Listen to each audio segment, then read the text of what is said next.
बिस्मिल्लाहिर्रहमानिर्रहीम। अस्सलाम वालेकुम।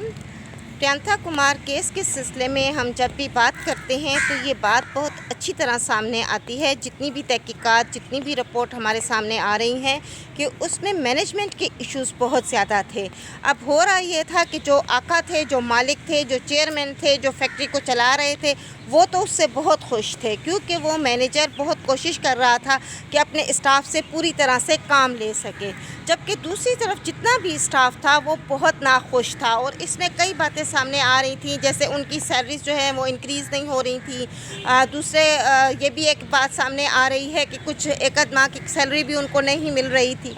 अब इसमें यह था कि चूँकि वो फोर्सफुली काम करवा रहा था और फोर्सफुली काम करवाने पर जितना भी स्टाफ था वो उसके अगेंस्ट जा रहा था, और यही बात जो थी वो आहिस्ता आहिस्ता एक लावे की तरह अंदर ही अंदर पक रही थी। अगर हम इस पे थोड़ा सा गौर करें तो हमें ये बात भी माननी चाहिए कि बहैसियत एक कौम के हम काफ़ी हद तक हडहराम हो चुके हैं। मतलब सबसे पहले तो हम लोगों को बड़ा शौक़ होता है कि जी हमें गवर्नमेंट की जॉब मिल जाए। जब हमें गवर्नमेंट की जॉब आती है तो उसमें पहले कदम पे हमारी ये कोशिश होती है कि हमें उस जॉब के जाना ना पड़े, लेकिन सैलरी हमारे घर तक ज़रूर पहुंच जाए। अच्छा, सपोज़ जब वो बायोमेट्रिक सिस्टम स्टार्ट हो गया था तो फिर मजबूरी हो गई थी, जनाब अब तो आपको ज़रूर जाना पड़ जाएगा। तो जब चले भी जाते थे तो हमारी कोशिश होती थी कि ज़्यादातर स्टाफ की यही कोशिश होती है कि इस बायोमेट्रिक की वजह से हम ज़रूर जा तो रहे हैं वहाँ पर, लेकिन हमें काम ना करना पड़े। तो वो सारा दिन वहाँ पर सिर्फ एक तरह से थंबिनेशन के बाद वो वहाँ पे बैठ जाते, वापस बायोमेट्रिक करवा के अपनी अटेंडेंस को जो है वो ख़त्म करके यहाँ पे वापस अपने घर में आ जाते। मगर मसला वहीं का वहीं रहता, वो जो हडहरामी हमारे अंदर जो है ना कैंसर की तरह फैल चुकी है वो कायम रहती थी। हमारी कोशिश यही होती है कि हमें काम ना करना पड़े।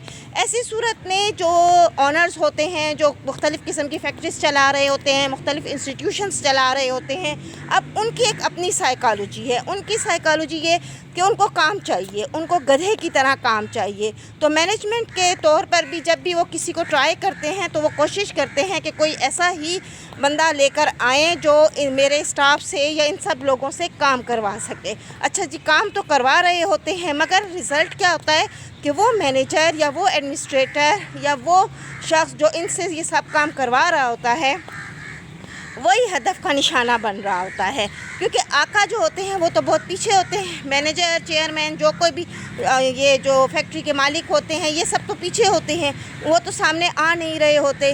अब वो बेचारा मैनेजर जो सामने होता है वही हदफ का निशाना बन जाता है। तो अगर हम ये सियालकोट में पेश आने वाले वाक़े के ऊपर भी अगर एक मिनट नज़र डालें तो हमें ये बहुत अच्छी तरह समझ आती है कि मालिकान से नफ़रत नहीं थी बल्कि उस स्टाफ को, उस मैनेजर से नफ़रत थी शदीद तरीन, जो उनसे ज़बरदस्ती काम ले रहा था। और चूँकि हम हडहराम थे, हमें काम करना नहीं था। यहाँ पर चूँकि अगर हम ये भी देखें कि एक शख्स की ज़िंदगी गई है, कोई छोटा सा वाक़या नहीं हुआ। पूरी दुनिया में पाकिस्तान का इमेज बहुत बुरा गया है और ये बात अपनी जगह जो है वो किसी तरह काबिल तलाफ़ी नहीं हो सकती, ना ही हम इसको माफ़ कर सकते हैं, बहैसियत पाकिस्तानी के भी, बहैसियत मुसलमान के भी।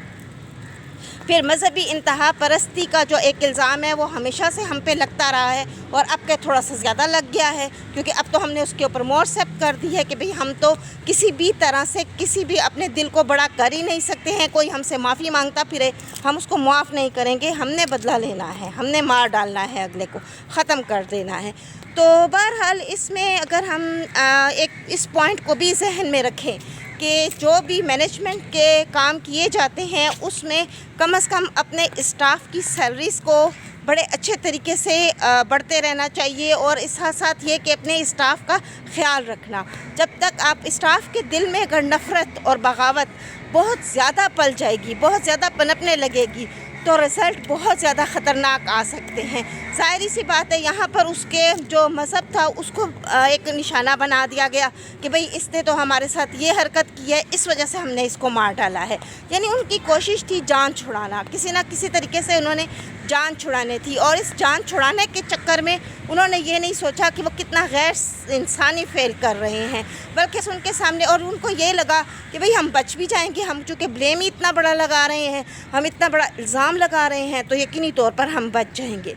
तो बहरहाल अब भी मैं समझती हूँ कि इस वक्त भी हमें इस चीज़ को देखना होगा کہ اب یہ جتنے بھی آقا ہیں، آقا ٹائپ لوگ ہیں، جب بھی یہ کوئی ایسی مینجمنٹ اسٹیبلش کرتے ہیں اپنی، تو اس میں اتنا ضرور رکھیں کہ اسٹاف کو کے ساتھ بہت غیر انسانی سلوک بھی نہ کیا جائے۔